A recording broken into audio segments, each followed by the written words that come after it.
They called her, just the clerk, the way people swat flies, without looking, without caring, certain nothing important would be lost. The words floated through the concrete corridors of the naval base as casually as dust, and every time they landed on her, she felt the same quiet sting. Not sharp enough to draw blood, just enough to remind her of her place. Her name was Elena Ward, and every morning she arrived before the sun, when the base still smelled of cold steel and seawater. She unlocked Office B-17, flicked on the humming fluorescent lights, and sat behind a desk that had seen better decades. Stacks of folders leaned like tired soldiers, stamped confidential in fading red ink. Deployment schedules, supply requisitions, casualty notifications she prayed she would never have to open again. Elena never complained. She typed, she filed, she corrected officers twice her rank when their paperwork was wrong, and accepted the eye rolls that followed. To most of the base, she was invisible, a pair of hands attached to a keyboard. Just the clerk. The jokes came easy, careful. A lieutenant once laughed to another, loud enough for her to hear. "You mess with the forms, Clerk Ward here will end your career." They chuckled. Elena smiled politely and kept typing. She had learned long ago that silence was armor. No one asked why she wore long sleeves even in summer. No one wondered why her posture was ramrod straight, or why she flinched when alarms sounded during drills. No one noticed the faint white line at her collarbone when her badge lanyard slipped. They saw what they expected to see. Until the day the Admiral walked in. Admiral Thomas Hale arrived with the weight of reputation pressing the air down around him. A career carved in decisive battles and hard calls, he was known for his sharp eye and sharper tongue. When word spread that he was touring administrative departments, groans echoed through the offices. Inspections meant blame, and blame always rolled downhill. Elena stood when he entered B-17, heart steady, hands folded neatly. Hale barely looked at her at first. His attention was on the shelves, the filing system, the condition of the office. He asked clipped questions, and she answered clearly, efficiently.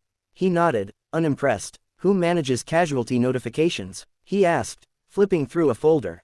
"I do, sir," Elena replied. Hale glanced up, surprised. "You?" "Yes, sir." He studied her now, really looked.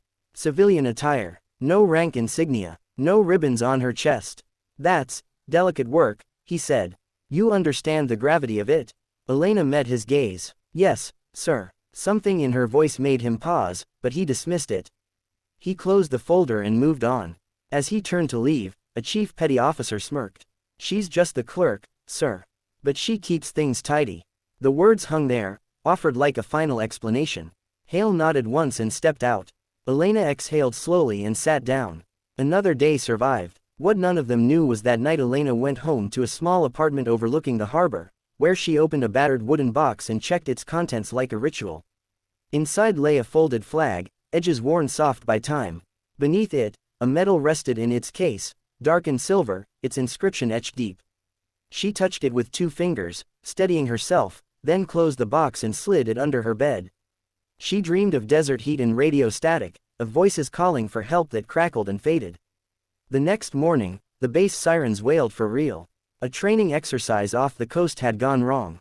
A transport helicopter lost power and ditched hard into the water. Rescue teams scrambled. Families crowded the gates. Inside Office B-17, phones rang nonstop. Elena moved with quiet precision. She coordinated lists, cross-checked names, flagged inconsistencies. When an officer panicked over missing data, she pulled a backup file from memory and handed it over without hesitation. Her calm was contagious, even as the situation teetered. Then a message came through, garbled, partial. A rescue team was pinned by rough seas near the wreckage, communications failing. Command needed someone who understood both the paperwork and the reality on the water, someone who could translate chaos into action. Elena stood. "Sir," she said to the operations commander, "your coordinates are off by 3 degrees. They're closer to the reef. If you redirect the cutter now." The room went quiet. "And how would you know that?" the commander snapped. Elena swallowed. This was the moment she had spent years avoiding. "Because I've been there," she said softly. "And because if you don't adjust, you'll lose them." The Admiral happened to be there when she spoke. Hale turned, eyes narrowing. He looked at her not as a clerk now, but as a variable he had not accounted for. "Do it," he ordered. The cutter changed course. Minutes stretched. Then a voice crackled over the radio, "Rescued, alive." Relief flooded the room. Applause broke out, spontaneous and fierce. Elena sat back down, hands trembling slightly. No one said "just the clerk" anymore. Later that day, Hale requested her presence in his office. She stood before him, spine straight, bracing herself. He didn't offer a seat. Instead, he held something in his hands, a small silver medal in an open case. "This was found during inventory," he said. "Unregistered. Yours." Elena's breath caught. "Yes, sir." Hale looked at the inscription, then back at her. "Meritorious Service Cross, awarded for actions under fire." His voice lowered. "Your name is on it. But your record says you're a civilian clerk." Elena nodded. "I was discharged, sir." "For what reason?" She hesitated, then answered honestly. "For surviving." Silence stretched between them. Finally, she spoke again. She told him about the convoy ambush years ago, about how she had been a communications officer when their unit was hit. How the commanding officer was killed, and she took over, coordinating air support and evacuation while wounded. How she stayed on the line until the last soldier was out. How afterward, the noise never stopped, and the nights became unbearable. "I didn't want a uniform anymore," she said. "But I still wanted to serve." Hale closed the metal case gently. When he spoke, his voice had changed. "We failed you," he said. "We saw a title instead of a person." The next day, the base gathered for an unscheduled assembly. Rumors flew. Elena stood at the back, wishing she could disappear. Admiral Hale stepped to the podium. He spoke about service, about the many forms it takes, about how heroism doesn't always wear rank or stand at attention. Then he called her name. Elena froze. She walked forward on legs that felt borrowed. Hale gestured for her to face the crowd. He held up the medal.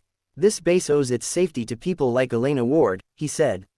"Not just for what she did years ago, but for what she does every day. Attention to detail, calm under pressure, courage without applause." He pinned the medal to her chest. The room erupted. Officers, enlisted, civilians, all standing. Applause thundered against the walls. Elena blinked back tears, shoulders shaking as the weight she had carried alone finally lifted, just a little. After that, things changed. Not overnight, not perfectly. But people learned her name. They asked her opinion. Young sailors came to her desk for advice, and she gave it freely. She still filed paperwork, still arrived before dawn. But now, when someone called her just the clerk, others corrected them. Years later, when Elena trained new administrative staff, she told them the truth. "Titles are shortcuts," she'd say. "They help people avoid seeing you. Don't let them." And somewhere on the base, a small plaque appeared outside Office B-17.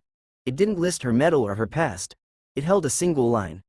"Service is not measured by rank, but by responsibility." The lesson endured, carried forward quietly, like the woman who taught it.